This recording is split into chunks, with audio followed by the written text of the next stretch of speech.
ආයුබෝවන්. ඔබ මේ යලිත් එකතු වෙන්නේ ගණිත අත්වල YouTube channel එකේ සමගයි. channel එකට අලුත් කෙනෙක් නම් වීඩියෝ එක පටන් ගන්න කලින් මම වගේ ඉල්ලනවා channel එක subscribe කරලා bell icon එකත් click කරලා like එකක් දාලා මගේ වීඩියෝ එකත් එක්ක එකතු වෙන්න කියලා මම වගේ ඉල්ලනවා. මම අද වීඩියෝ එකෙන් කතා කරන්න බලාපොරොත්තු වෙන්නේ 2024-2025 O level විභාගයේ ප්‍රතිඵල සම්බන්ධයෙන් රජයෙන් ලැබුණු දෙවන නිල නිවේදනය සම්බන්ධයෙන් ඔයාලව දැනුවත් කරන්න තමයි මම මේ සූදානම් වන්නේ. ඒ හින්දා වීඩියෝ එකත් එක්ක දිගටම රැඳී සිටින්න කියලා මම ඔයාලට කියනවා. මම මේකේ වැදගත් දේවල් කියනවා. ඒ හින්දා වීඩියෝ එක ස්කිප් කරන්නේ නැතුව දිගටම වීඩියෝ එකත් එක්ක එකතු වෙන්න කියලා මම ඔයාගෙන් ඉල්ලනවා. අපි එහෙනම් යමු අද වීඩියෝ එකට.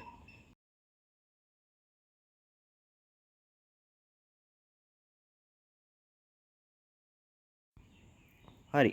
අපි එහෙනම් මේ ලැබිලා තියෙන නිවේදනයේ පිළිබඳ මම ඔයාලට එහෙන කියවන්නම්. 2024-2025 සාමාන්‍ය පෙළ විභාග ප්‍රතිඵල ජූලි මාස 3 වන සතියේදී පමණ නිකුත් කරන බව විභාග කොමසාරිස් ජෙනරාල් AKS ඉන්දිකා කුමාරි ලියනගේ මහත්මිය පවසනවා. ප්‍රතිඵල කලින් නිකුත් කරන බවට සමාජ මාධ්‍යවල පළ වූ අසත්‍ය වාර්තා විභාග දෙපාර්තමේන්තුව ප්‍රතික්ෂේප කරමින් පසුව මෙම පැහැදිලි කිරීම සිදු කරලා තියෙනවා. ඒ කියන්නේ කලින් වාර්තා වුණා ජුනි 21 වෙනිදා ප්‍රතිඵල එනවා කියලා සමාජ ජාලවල වැඩියෙන් පළ වෙලා තිබ්බා. ඒක අසත්‍යයි කියලා මුලින් වීඩියෝ එක මම ගෙනාවා. ඊට පස්සේ ජූලි 15 වෙනිදාට පෙර ප්‍රතිඵල එනවා කියලා රජයෙන් ලැබුණු පණිවිඩයක් මම ඔයාලට ගෙනාවා. ඒ කියන්නේ මේක තවදුරටත් තහවුරු කරලා තියෙනවා 3 වන සතියේ තමයි ප්‍රතිඵල එන්නේ කියලා. මේක නිල නිවේදනයක්. ඒ කියන්නේ අලුතෙන් ඔයාලා විභාගයේ ලියද්දි ඒ කියන්නේ මාර්තු මාස විභාගයේ ලියද්දි හිටියේ විභාග කොමසාරිස් වෙනුවෙන් කටයුතු කරේ අමිත් ජයසුන්දර මහතා.